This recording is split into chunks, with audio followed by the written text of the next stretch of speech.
Bismillah, auzubillahi mineşşeytanirracim, bismillahirrahmanirrahim. Elhamdülillahi Rabbil alemin, ve salatu ve selamu ala afdalil mursalin, Seyyidina Muhammedin ve alihi ve sahbihi ve khidimi ümmeti ve selleme teslimen. Chers frères talibés, chers frères musulmans, nous allons continuer l'étude de l'œuvre de Cheikh Ahmad Bamba Khadim Rassoul intitulée Munawwir as-Sudur.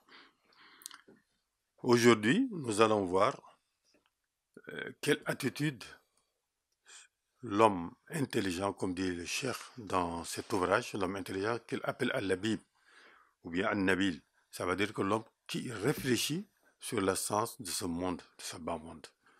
Vous savez, Serigne Touba considère ce monde comme un monde bas, futile et périssable. Il nous a dit que Ya Yuhan Nabil da ma yanfad. Il recommande d'abandonner ma yanfad, ce qui est périssable, ce qui n'est pas éternel. Or, ce qui est périssable, c'est ce bas monde-là. Et cherche plutôt ce qui est éternel, ce qui est auprès d'Allah, ce qu'on appelle l'autre vie, la vie future, la vie de l'autre monde. Si vous allez dans le Coran, vous voyez Allah subhanahu wa ta'ala dit dans le Coran, ce que vous avez entre les mains, ce que nous cherchons plutôt dans ce bas monde, est périssable.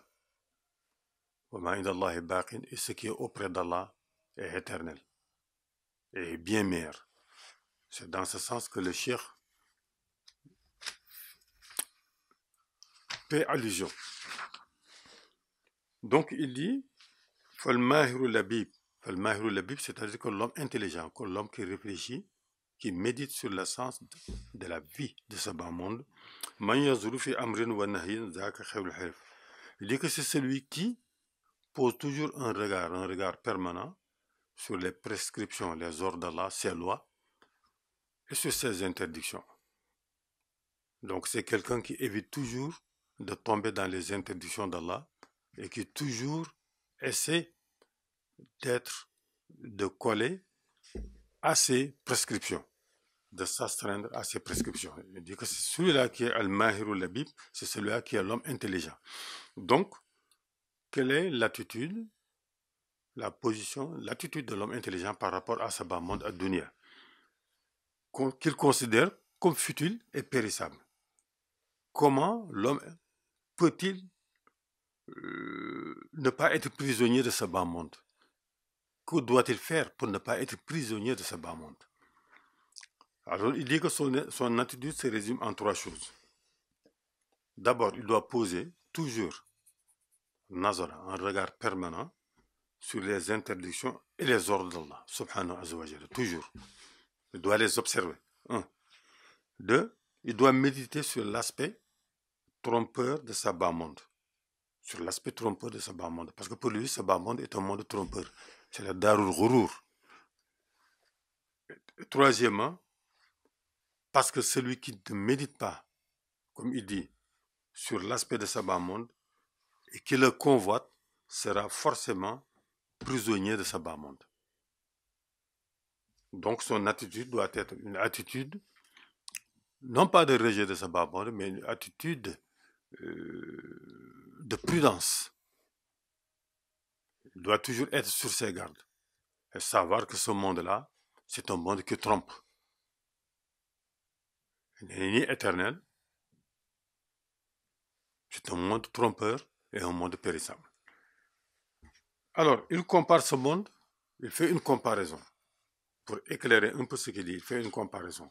Si tu vas faire une comparaison, il compare ce monde à ce qu'on appelle Ajuzatan Daniya. Fi aswabi nafisatin khafiya. Qu'est-ce que ça veut dire? Il compare ce monde à une vieille femme. À une vieille femme laide, très laide, déguisée dans des beaux habits, dans de très belles parures.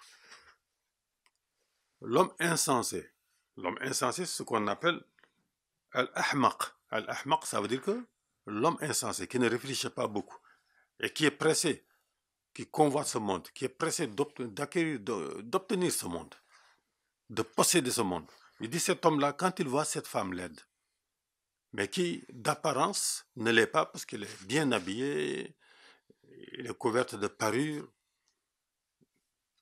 L'homme insensé tombe amoureux de cette femme-là. Elle la demande en mariage sans chercher à la connaître. Immédiatement, cette femme-là encore. Une fois dévêtue, l'image qu'elle renvoie est affreuse. Elle est vieille, elle est borgne, rabougrie. Pourtant, l'apparence qu'elle donnait auparavant était attrayante et séduisante. Parce qu'elle était bien habillée. Et l'homme l'a vue, l'homme insensé l'a vue comme ça, dans son apparence. Elle a cru que c'était une très belle femme. Sans chercher à comprendre, sans aller trop loin, il est vite parti demander en mariage cette femme. On lui a donc accordé la main à cette femme. Et une fois que cette femme est chez lui, qu'est-ce qu'il découvre? Une fois que la femme est dévêtue, il découvre une vieille femme. Une vieille femme rabougrie, laide, affreuse, hystérique. Pourtant, il avait déjà demandé un mariage et le mariage a été conclu. Alors, il se mord les doigts. Il regrette son geste, mais c'est trop tard. Il est pris dans le piège de cette femme. C'est aussi ce bas monde. Voilà le bas monde. C'est comme ça que Serigne Touba considère ce bas monde. Il le compare donc à cette vieille femme d'apparence très belle, dans ses habits, dans ses parures. Mais une fois qu'elle est dévêtue devant son mari, on découvre que c'est une femme très forte. C'est une femme vieille, laide, affreuse. Donc à cet homme, il ne lui reste plus qu'à verser des larmes de regret, à pleurer toutes les larmes de son corps, parce qu'il est pris dans le piège de ce monde. C'est toi donc considère ce bas monde comme cette femme-là.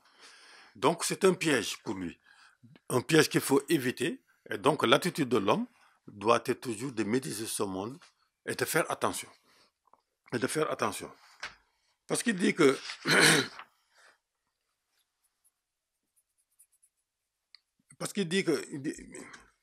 il a découvert cette femme-là. Voilà la réalité de ce bas monde. Voilà la réalité de ce bas monde tel que Serigne Touba nous présente. L'apparence est belle et séduisante. Il dit que ce bas monde se présente toujours à nous comme quelque chose de très séduisant, quelque chose de très attrayant.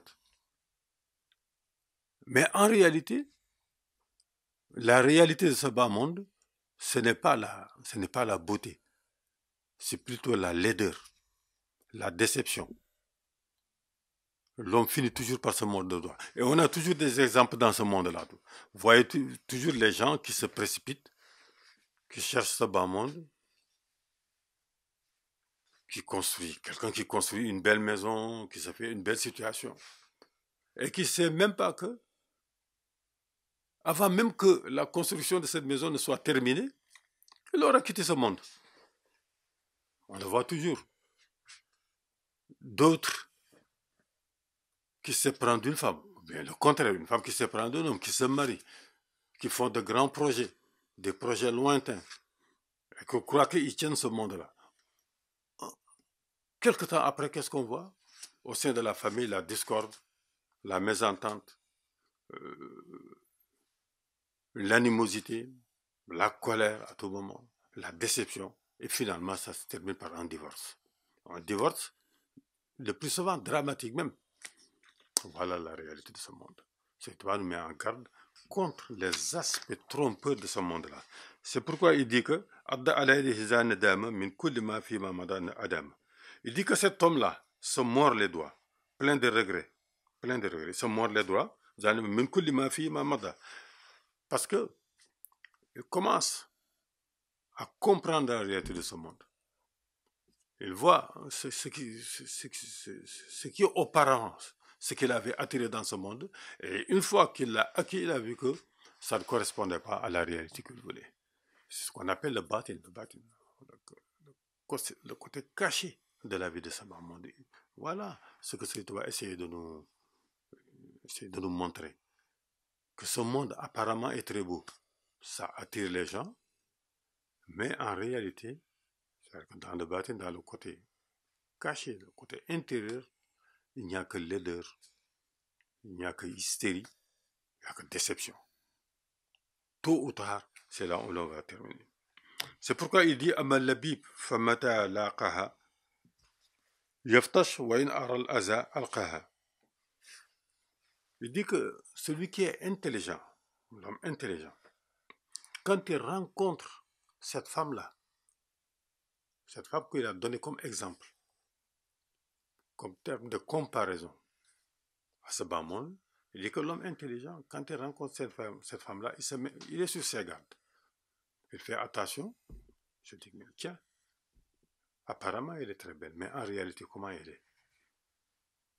Donc, elle est dans une position de prudence. Dans une position de prudence. Yaftash wa in aral aza al-qaha.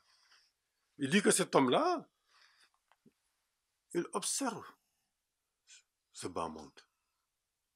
Il essaie de déceler, la réalité de ce bas monde. Et il finira par voir que, en réalité, il n'est pas sûr. Il n'est pas comme il se présente. Son apparence est trompeur. Alors, il lui tourne le dos et cherche autre chose. Ça ne veut pas dire qu'il va jeter le monde tel qu'il est entièrement, parce qu'il nous dira vers la fin qu'il y a des choses qui sont intéressantes dans ce bas monde. Il y a quelques avantages, quelques bénéfices dont on peut tirer de la vie de ce bas monde. Mais pour pouvoir accéder à cela, il faut être un homme attentif, un homme prudent, qui sait faire la distinction entre la réalité réelle, intérieure, et l'apparence extérieure.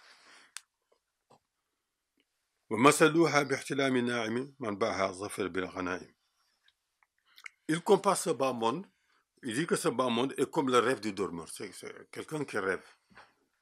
Prenez quelqu'un qui rêve, par exemple, quelqu'un qui se couche, il avait faim au moment où il se couchait, il rêve être invité quelque part autour d'un grand plat, autour d'un méchoui, en train de se régaler. Et brusquement, il se réveille. Et quand il se réveille, il trouve que non, c'était un rêve, c'était pas la réalité.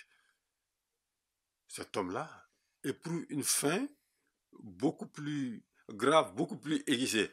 Saint Paul nous dit que ce monde est comme ça, c'est un rêve. Une fois que le rêve est terminé, tu découvres la réalité de ce monde, que ce n'était pas en réalité ce dont tu rêvais. C'est plutôt le contraire. C'est exactement. C'est pourquoi Rasoul, le prophète sallallahu alayhi wa sallam, dit dans un hadith que la vie de ce monde est un rêve. Les hommes rêvent, ils dorment, ils se réveilleront à la mort. C'est quand l'homme quitte ce bas monde qu'il découvrira réellement qui il est. C'est là où il découvrira réellement ce que c'était ce bas monde et ce que sera l'autre monde, la réalité de l'autre monde qui est le monde réel. C'est pourquoi il dit que comme le dit le Coran, tout ce que vous voyez sur cette terre est périssable et éphémère.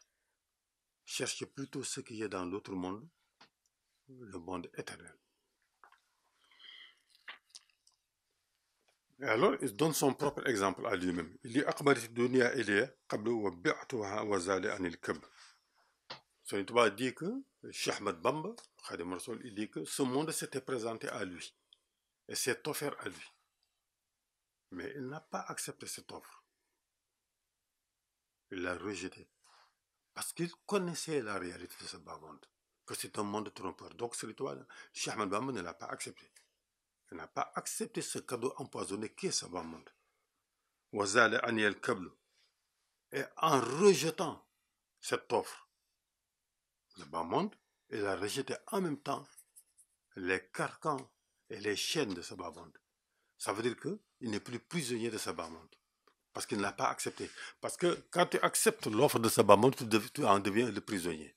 Or, lui, il a rejeté.